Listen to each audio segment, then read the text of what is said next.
spiders, reptiles, jellyfish. When it comes to venom, there's no place as venomous as Australia. If you looked at a list of the top 10 most venomous snakes in the world, you'd find every single one of them is in Australia. And we have some of the most deadly spiders, not to mention our marine life. And as a result, Australia is one of the world leaders in venom and anti-venom research.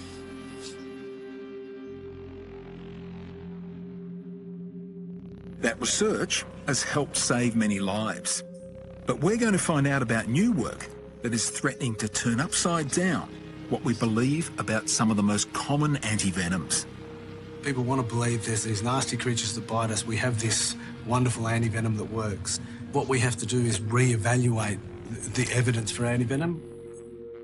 But first, we're going to find out what happens when you get bitten by one of Australia's venomous creatures. And of all of them, there are two of note. One the most deadly, and the other is responsible for the most bites. Technically, the most dangerous spider in the world is the funnel web spider. The other spider that's important, though, is the redback spider, which is a widow spider. It's part of the same genus that's found just about everywhere in the world. Globally, widow spiders are the most common and important cause of spider bite. Because redbacks live among us, even in urban environments, as many as 4,000 Australians are bitten by them every year. For most people, it's a pain. Now, it is literally a pain. The toxin from the redback spider, the key toxin that affects our body, is a nerve toxin called latrate toxin. And this toxin is pretty large. Compared to many venoms from snakes or other creatures, a very large collection of amino acids that forms a complex protein. This neurotoxin has at least two known ways of interacting with the body. It acts on the nerve receptors, stimulating the production of neurotransmitters, leading to pain. And it acts upon the cell membranes, creating pores in them, allowing free calcium to flood into the cell. This calcium seems to trigger the release of a lot of nerve transmitters. So that causes the pain, the sweating, the problems that we associate classically with the redback spider and the widow spiders. Redback bites may be painful, but fortunately there hasn't been a recorded death from them since 1956. The same can't be said for our next venomous creature, the eastern brown snake, a snake that's responsible for more deaths than any other snake in Australia. To find out what happens inside the body when an eastern brown snake injects its venom, I caught up with toxicologist Jeff Isbister. But first, we need to milk some venom. Not looking forward to this. Something I must say I'm a little nervous about. All right, Graham. I'll hand you that. Yeah, you're scared, Graham. Oh, nothing to worry about. I'm not a big fan of snakes. Righto. You hold the tail, Graham. Got that bit? Got it? And not without good reason. The eastern brown is notoriously aggressive, and this one is no exception. I'm just stimulating the venom glands just a little bit. Because its venom is super powerful, it only needs to inject a tiny amount of it into its prey. So to milk it requires just a tiny vial. There we go. Ah, there's our bite. See that? That's what we're after. Now, how are we going to put the snake down? That's what I want to know. Well, actually, traditionally, I just let go of the head now and walk away. I deal with it today. Is that okay with you? No. Now to take some blood. My blood. What we're going to do now is add some brown snake venom to that blood I've just collected from you. Good thing it's happening in the test tube and not me. Yeah, that's right. A couple of drops of venom. Oh, so it's not that much. Okay, we shake that about a bit. The reaction of my blood to the venom is almost instantaneous. Oh, geez, turned to jelly. Oh, it's a jelly.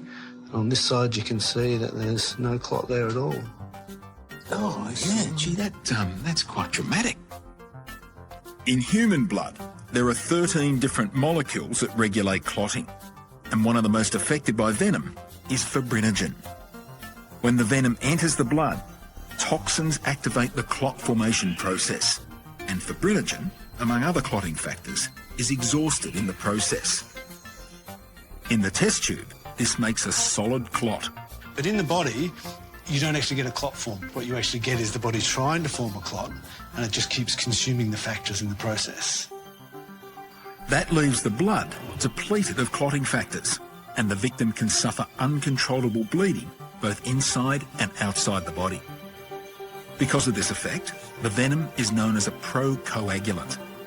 The brown snake venom contains some of the most potent procoagulants for any snake in the world. Really? So stand well back when you see a brown snake. That's right, you really don't want to be bitten by a brown snake.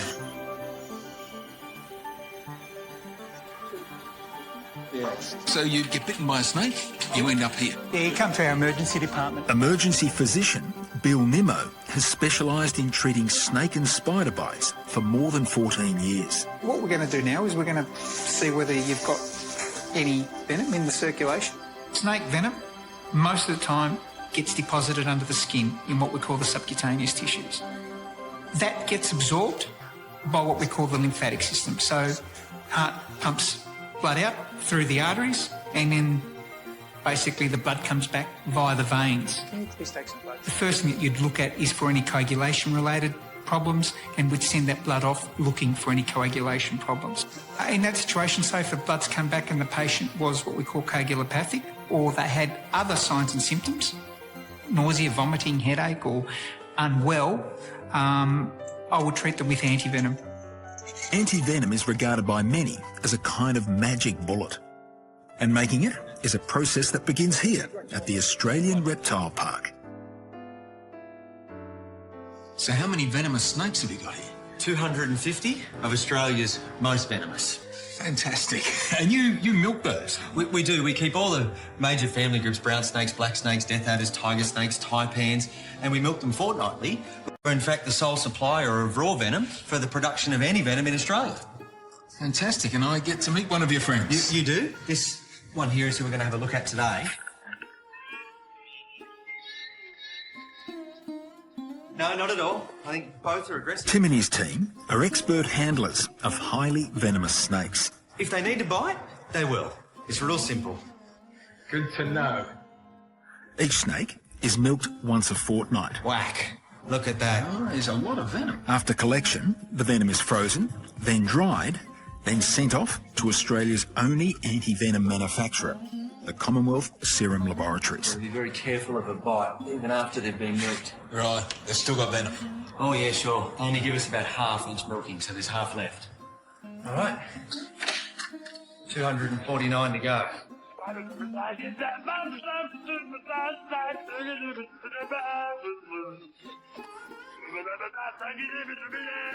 Here at CSL, antivenom is still produced in much the same way as it was when first invented more than 100 years ago. Tiny amounts of the venom are injected into an animal host, in most cases a horse. Now, not enough to hurt them, but just enough to stimulate the horse's natural immune system. So, the animal begins to produce antibodies to fight the venom. After some time, these antibodies are extracted, purified, and used to save human lives.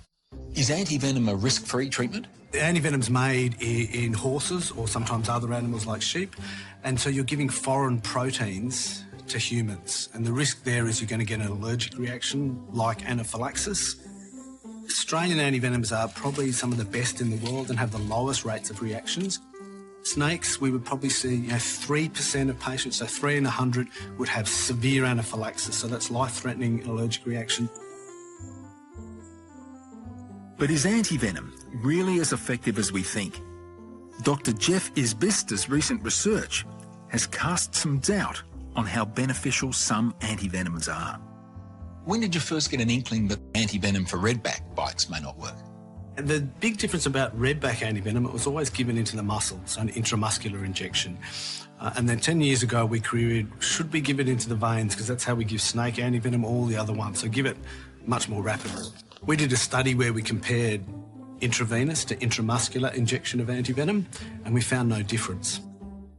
So what that suggested was that the antivenom was equally ineffective by both routes of administration. To test his hypothesis, Jeff conducted a randomised controlled trial of 224 redback spider bite patients. Half were treated with just salt water, while the other half were given redback anti-venom, and all the patients had standard painkillers. The results were surprising. We showed there was no difference between no anti-venom and anti-venom in terms of treating the pain and also the systemic effects, so the nausea, vomiting and headache. Jeff's research seemed to indicate that redback anti-venom was totally ineffective. And the story doesn't stop there. Jeff's next study raised questions about the efficacy of brown snake anti-venom. We did some modelling studies, so just some mathematical theoretical studies where we developed a complex model of the human coagulation pathway. We then asked that model a couple of questions. One of them was, once the process starts, when do we have to give anti-venom? And we showed in the model, if we don't give anti-venom within 10 to 15 minutes, we can't prevent this process even occurring, and we couldn't seem to speed up the recovery at all in the model. As I'm a researcher and a clinician, the clinician in me said, that's a load of rubbish. You know, anti-venom works, so I give it to patients all the time. But at that time, we had some data that we could explore that in real patients. Using that data, Jeff investigated whether giving anti-venom earlier made a difference to a patient's recovery. Our hypothesis was if you gave anti-venom earlier, you would assume the patient would recover earlier. And we showed it made no difference at all. If you gave anti-venom earlier than 6 hours versus later than 6 hours, the recovery time was exactly the same. As a result of his own research, Jeff no longer prescribes redback anti-venom for his patients. And he believes that more research into brown snake anti-venom is needed. But Jeff's work is considered highly controversial among his colleagues in toxicology. So what problems do you have with this research? I believe the study is significantly flawed, and it does not fit with clinical experience over more than 5 decades in Australia. In my view, it's bad medicine to change a long-standing treatment on the basis of one unreplicated study. The basis of science is the ability to replicate a finding, independently replicate a finding.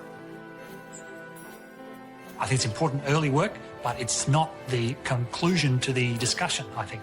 We should revisit what we think about this envenomation syndrome and its treatment, but because we had 60 years of practice-based evidence using the antivenom, which is pretty safe, then I think we should just critically evaluate the strengths and limitations of that kind of study before we throw the antivenom out, because we'll never get an antivenom like that back again.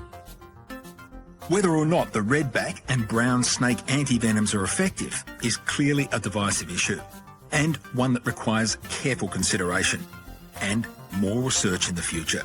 In the meantime, if you'd like some more information on how to prevent and treat a snake or spider bite, visit the Catalyst website for some web-exclusive content. Connect with Catalyst on Facebook, Twitter, Instagram, YouTube and our website.